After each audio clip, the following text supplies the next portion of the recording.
Hello and welcome to this week's episode of Nacho Problems, where we turn ordinary recipes into extraordinary nachos. I'm Nacho Queen, but you can call me M. We're still on our world tour and we're in America this week. But before you start complaining, M, you're from America, how is that a world tour? I'd like to point out that I'm from the United States of America. America consists of 2 whole continents with 35 independent countries and 22 dependent territories. It's a big place, and this week we're heading to the south side to make Alfajores Nachos. Now, if you've had alfajores from Europe, they're a little different, but the ones we'll be making are very popular in several countries in South America, including Peru, Argentina, and Chile.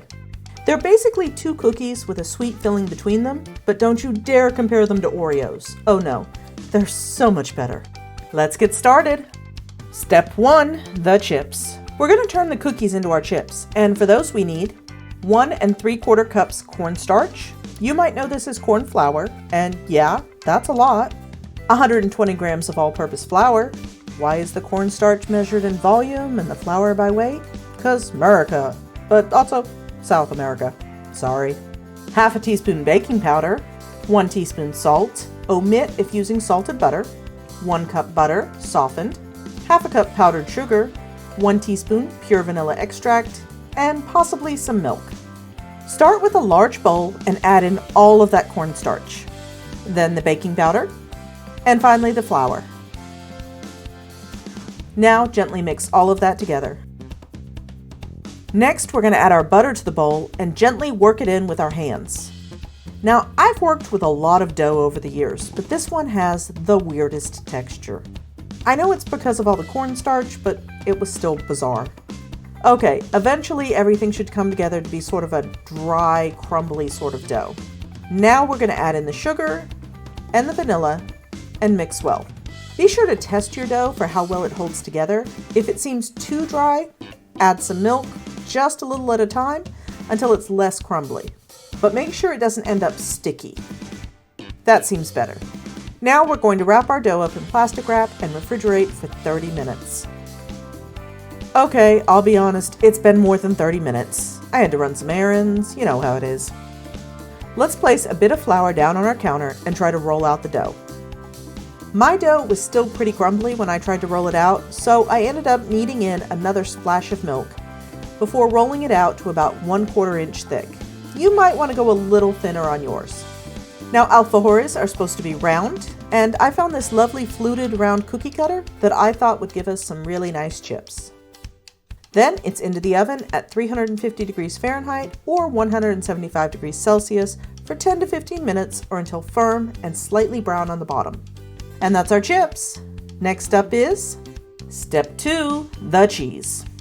In South America, the most common filling for alfajores is dulce de leche, which is a simply divine milky caramel that's also kind of hard to make. But you know what? We're going to give it a try. So we need 4 cups milk, 1 1/4 cup sugar, and 1 teaspoon vanilla. You can also find a lot of recipes online that says all you need to make this is a can of sweetened condensed milk that you just boil for hours. That makes me nervous, so we're going to try it this way. Start with a medium sauce pot and add in all of the milk and sugar and stir well.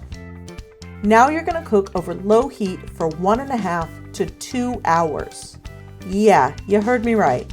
Don't make any plans. You'll start off stirring every 10 minutes for the first hour, so you can at least read a book or doom scroll on your phone. But then you should stir much more frequently as it starts to thicken and caramelize. It is very important to keep the temperature low and even, because if it gets too hot, this happens. It gets all lumpy and gross. Now, I did find out a few days later that you can fix this. Let it cool, then toss it in a blender and whip it smooth, then return it to the pan to finish cooking. The final product should have a consistency similar to creamy peanut butter, but be a bit darker. You'll add in the vanilla at the very end. I decided just to move on to plan B. Yeah, I know, major cheat, but I've already spent an hour and a half on this, and it was Sunday evening. And as I've always told you guys, it's okay to fail. Heck, sometimes it's even okay to not try. Nachos shouldn't be stressful. So, let's move on to Step 3, the toppings. Okay, so depending on the country and region, alfajores can be covered in powdered sugar or chocolate or even rolled in coconut. So I've got some dried sweetened coconut flakes here, and we're going to use those as our topping. So let's finish this up with Step 4, let's eat. We'll start with a nice arrangement of the cookies. This will be a shared plate. I do not recommend trying to eat 7 cookies on your own. I've heated some of the dulce de leche up in the microwave just to soften it a bit. It's still not drizzly, but we can dollop it on.